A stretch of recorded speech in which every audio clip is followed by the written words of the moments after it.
recently had a conversation with a fellow solopreneur who's actually in the infant stages of her business. And so she was sharing with me that she was a little anxious about delegating tasks and, you know, just being able to hand over things that she knew that perhaps she shouldn't be working on.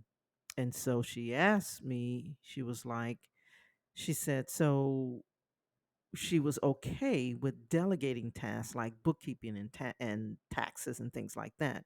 But she had a hard time with the other tasks and was afraid that those things would not be done in the same way that she does them. And so that's a very, very familiar um, thing that we struggle with as entrepreneurs. We're afraid sometimes that it's not going to be done the same way that we do things, right? And so my recommendation to her was number one is that she take it really, really slow. And not only that's a very common thought that we have as entrepreneurs. We always think that, okay, if I do it, it's not going to be done the way if I hand it over, it's not going to be done in a way that I do it, right? So my recommendation again was to just take it slow and start by listing all the tasks that she's currently doing and feeling overwhelmed with, and then to also just take a look at maybe five of those tasks that she's feeling overwhelmed with, right? And here's the thing to kind of address the most common thing that we seem to be challenged with as entrepreneurs, as solopreneurs, when it comes to delegating, and we feel like it's not going to be done in the same way that I do it. So the important thing to do is to start by documenting all of those tasks that you're doing and every task, every step of those tasks, so that when you're ready to delegate those things, little by little, you can start delegating because now you have everything documented. And that way, that's going to help you to um, be ensured, rather, that the outcome is going to be what you're looking for, right? Now, it's also important to note that early on in your business, you're not going to know all the things that you need to delegate because it's in the early stages. But on the other side of that, the flip side of that is that it's a good idea to start early. It's a great idea actually to start early in your business because you're laying the groundwork. So hopefully that makes sense, because whether you're just starting out or you're looking to scale and streamline your systems and processes, all of these things are essential to establishing a good foundation for your business. So hopefully that makes sense before we get into the next episode. And by the way, if you are a coach or a consultant or service provider, like a virtual assistant, or maybe you're a professional organizer, maybe you have some questions that you want me to answer, or your challenge that you're having, and you'd like for me to perhaps answer them. Because I've been in business for more than 20 years. And I learned a lot. And so I want to help you to avoid some of those pitfalls. So if you have any questions you want me to answer, leave me a private voice message, and I'll put that link in the show notes so that you can just, while you're listening and you think, okay, I have a question I want to ask, you can just click on that link and then leave me a message, and I'll be sure to answer it on the show. So hopefully this serves you well. You're ready? Let's welcome to the Organizedpreneur Podcast, the ultimate podcast for female entrepreneurs looking to supercharge their business. I'm Aldreama Harper, host of the Organizepreneur podcast.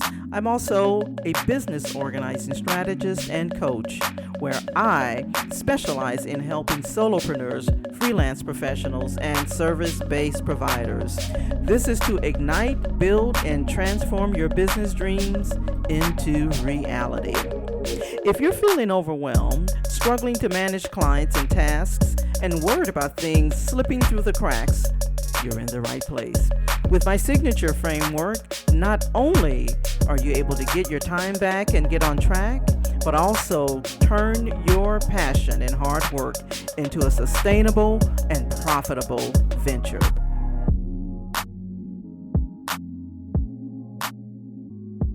It's time to organize and prioritize those functions.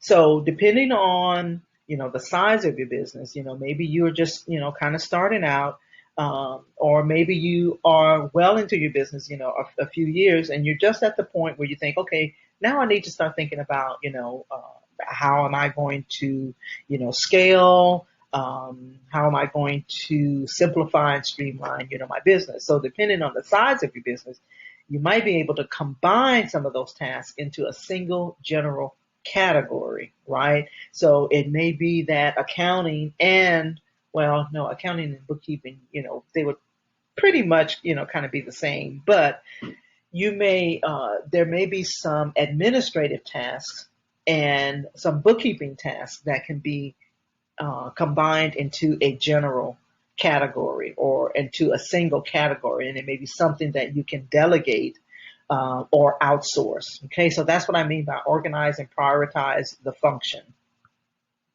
Okay, it's also important to remember that you can always split the categories later. So even if you combine them early on, later as it becomes necessary, you may want to split. Maybe you need an accountant, but you may not need a bookkeeper because you have something in place for bookkeeping, for the bookkeeping tasks, right?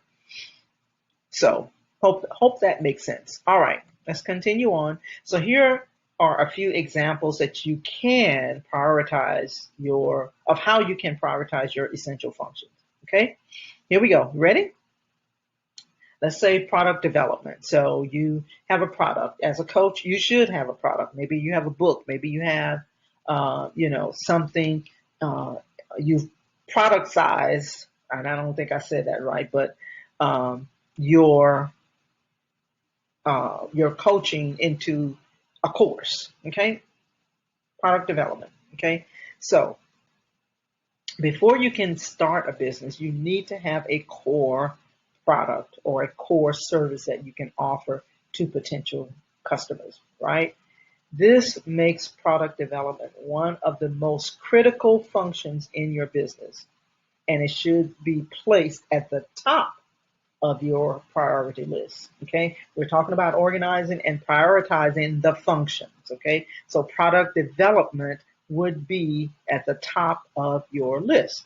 Now, administration and accounting is not at the top of your list, right? Because you don't get paid for administration and accounting unless you are an accountant or a VA that does administration, administrative support or something, right? So, but you have a product. Secondly, you need to figure out how to administer this.